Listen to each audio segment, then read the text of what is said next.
I, 25 female, think I just dumped my boyfriend, 30 male, because he proposed. What now? Original post. Today is mine and my boyfriend's second anniversary, though the first 6 months of this we were FWB, so I don't think it counts, but he does. I don't talk to my parents. Haven't said a word to them since I was 16. I don't want to put the reason here, but it was bad enough that me never speaking to them again could be seen as them getting off lightly. I left home at 16 by marrying my best friend. He knew what was happening the whole time and wanted to help me, and it was bad enough that marriage was the best escape plan I had. It was the only way to avoid being dragged back home. I'd tried running away before this, but we divorced 5 years later. We were both having issues with student finance, so we needed to go through it as married. I took his surname to avoid being tied to my parents, and my friend and I are still close. He actually set me up with my current boyfriend. My mom contacted me right before Christmas. I deleted my old Facebook, and then made a new one back in November, and forgot about the privacy settings until Mom messaged. She was asking if her and Dad could see me on Christmas Day. My boyfriend saw the message and asked who it was. I admitted she was my mother. This led to questions, as the only time I'd talked about my parents was to say I don't speak to them. I said that she found me, but I wasn't going to reply. I said I have my reasons, which I'm not ready to tell yet, but I would as soon as I was ready. He said that was good enough for him. I blocked her and moved on. It's been a few months, and I've been trying to tell him, but it's hard. It's like every time I try, I just can't get the words out. And then tonight, on our second anniversary, he proposed, using my nan's ring, which my parents have. I asked where he got it, and he told me he'd gone to see my parents. He got Mom's name when she messaged me, contacted her, and went to see her within a few days of me getting that message, the whole time knowing that I didn't want to hear from her. He'd asked them for permission to marry me, and they'd given him Nan's ring because Nan always meant for me to have it. I don't know if I actually dumped him. I definitely told him to leave, but I didn't actually break up with him. He's at his sister's place right now and keeps calling, texting me, wanting to know what he did and asking me to call him, and his sister, who I'm friends with, is also asking what's happened. I knew he was traditional, and he put a lot of stock into family, which is why he was so close with his family, but he knew I didn't speak to mine and never pried into it. Just took me at my word when I said I'd tell him when I was ready, and when I said that he'd said that he was patient and could wait as long as I needed. When I was in therapy, my therapist used to make me write stuff down or draw pictures or basically just put my feelings somewhere to get it out, so that's what I'm doing now. I wasn't even sure I was going to post this, but right now I'm just so lost and I have no idea what I'm doing or where I go from here. I love him, but this is honestly the only thing like this that I've ever asked of him. 6 hours ago, I could see a future here, but now the last few months, this proposal, and any future proposal, all feel tainted somehow. I love my Nan, but knowing he asked my parents for permission and knowing how he got Nan's ring just makes me feel sick. Edit, he gave me his reasoning through messages and voicemails. His stance is that there's an importance to the tradition, and family is important, and there's mentions of my parents meeting our kids one day and Dad walking me down the aisle at our wedding. He seems to think the whole thing's fixable, and it sounds like they gave him some fake story about them grounding me so I ran away or something equally minor on their part and drastic on mine. He's also said that they seemed like nice people, and if he'd gotten a bad feeling when he was messaging my mom, he would never have gone to meet them. From what he's said, they asked about me, specifically what I do and my workplace, and he's given them this information, but no means of contacting me directly. I don't know what to do. I need someone to tell me what to do. I need a third party to give me advice, and that would normally be a therapist or something, but it's the middle of the night and I stopped going to therapy years ago, so can someone just please tell me what to do? Put things in perspective? Give me advice? Now for the comments before reading the update. Comment 1. I think you can give him a very straightforward explanation and request for clarity. You knew that I had no contact with my parents, and that was quite deliberate because of what they did to me when I was growing up. You saw me go out of my way to block my mother. And yet you went behind my back and contacted my abusers. Why did you do that? Why did you think that that was okay? I understand that you're very close to your family, but wasn't it really obvious that something awful had happened in mine and that's why I wasn't in contact with them? Take a long look at his response. If it's more along the lines of, I am so sorry, I just didn't understand and I will never do this again. Please forgive me, I will do anything to earn back your trust. That might be one thing. But if there's even a hint of family is important to me or, but they seemed like nice people or 10 years is long enough, then it's DTMFA time. My main worry would be if he didn't get it, that he decided that they should meet their grandkids down the line or organize a surprise party or come to the wedding. There was a OP like this a couple of years ago, but from the other side, where a bloke done something similar and made contact with his wife's family, and his wife basically left him. And he was writing and asking how to fix it, because he had a wonderful, very close-knit family, and naively thought that this was something that could be fixed, and that he could fix it. Of course, it's up to you. In the end, your gut will tell you the right response. A number of people here have quite reasonably said that this would be a complete deal breaker. It was certainly extremely thoughtless of him. I think if you just let him know exactly how badly he screwed up here, then his response to that will tell you whether or not it's worth trying to salvage this relationship.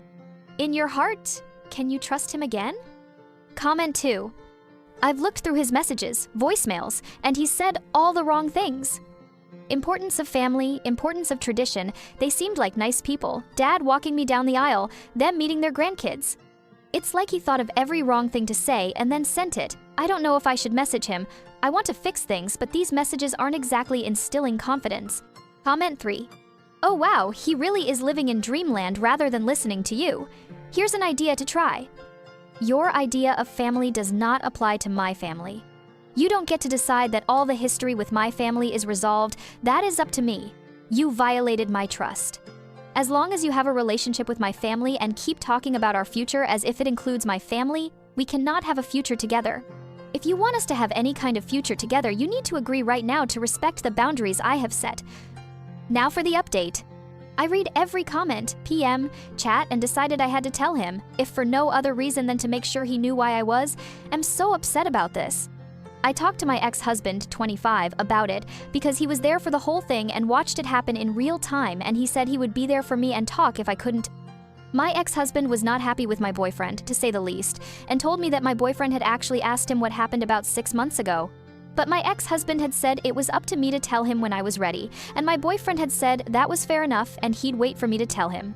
Ex-husband hadn't told me any of this because I'd only just asked my boyfriend to move in and he didn't want to undercut my happiness, which he has apologized for, and said he won't do that again, as in he won't keep things from me to protect me. So boyfriend comes over, ex-husband is already there. Boyfriend asks why ex-husband is here. I say I invited him for emotional support when I tell him everything. Boyfriend isn't happy but sits down. I then began to tell him. The first thing I said was what they did in the bluntest language possible, as in, my dad ___ and my mum ____. I started to elaborate when boyfriend interrupts and says something like, they told me you'd lie. Ex-husband tells him to watch how he's speaking to me, and boyfriend says he'll speak to me how he likes, and then tells me that he knew the truth and implies I should be thanking him for sticking around. The truth appears to be my parents telling him that I was always unstable, refused to see a mental health professional, and eventually they caught me breaking the law, and rather than report me, they grounded me, and I ran away rather than get grounded, all of which is absurd, and I honestly can't believe that he bought it. Ex-husband tells boyfriend, or rather, ex-boyfriend, that he has half an hour to pack his shit and leave, and if he speaks to me at all his time, straight goes to 0. Ex-boyfriend packs his shit and leaves silently. So to recap, he knew that 1, I've not spoken to my parents in a decade. 2, I got married at 16 and took my husband's surname to escape, hide from them. 3, it was bad enough that I still have nightmares over it, and 4, I'd tell him when I was ready.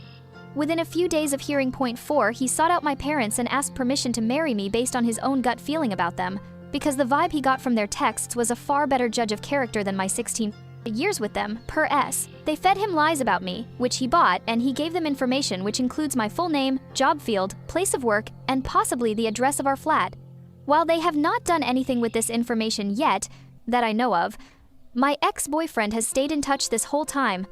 So if he messages them saying I broke up with him, they might decide to pay me a visit. Now there's no longer a man in the house. My ex-husband has offered to stay with me temporarily. I don't know if I have grounds for an RO, but it might be time to look for a new place. So yeah, sorry for how dramatic this whole thing sounds. I just wanted to post an update because I got a lot of good advice on the first post, and I want to thank everyone who responded. Situation is now resolved, though it isn't exactly the happiest ending, and there's still stuff to work out, but this part is over at least. Thanks again. Story 2. Single person, now more than 50% of my building's condo units, dissolved condo board, and installed themselves. Now she is telling us at the end of the month we won't have our parking spots anymore. Is this legal? Original post. I bought my condo brand new in 2014. It was a small building, approximately 32 units, on 4 floors. It is in a really nice location, and I paid a fair amount for my unit. When I first moved in, we had a condo management company who did a fine job. Unfortunately, late last year, we discovered at the board meeting that someone had now owned over 50% of the condos. This person is someone who on several occasions had tried to pressure me into selling my condo to her. She was offering less than what I paid, and I wouldn't be able to find an equivalent condo in the same area for the amount she was offering. This person basically voted by herself to dissolve the condo board and elected herself as the sole person in charge of everything. Today, I received a letter from our new condo overlord which states, "By the 1st of March, our parking spots are no longer going to be available. If we want to keep our spots, we must pay $175 a month. Failure to do so will result in our cars being towed." I have paperwork from when I bought my condo. Parking spot number 3C was included in my purchase. When I pointed this out to her about this, I was told to more or less go fuck myself, and if my car is there on the 1st of March, it will be towed. I basically have a single day to figure out what to do. Since this comes into effect tomorrow, do I go try to find legal advice right now? Now for the update. I wanted to thank everyone for the advice. Me and several other tenants got on board with a lawyer who promptly wrote her a rather verbal letter, which kindly and suggestively told her to pound sand. Since that letter, she has completely stopped and retracted all her statements about parking no longer being ours. On top of this, one of the other tenants apparently tipped off a Toronto newspaper. I haven't seen an article, however. In response to this, it seems like she has completely changed her policy on maintaining the building. Now we have someone who actually seems to come every day to properly perform cleaning and maintenance.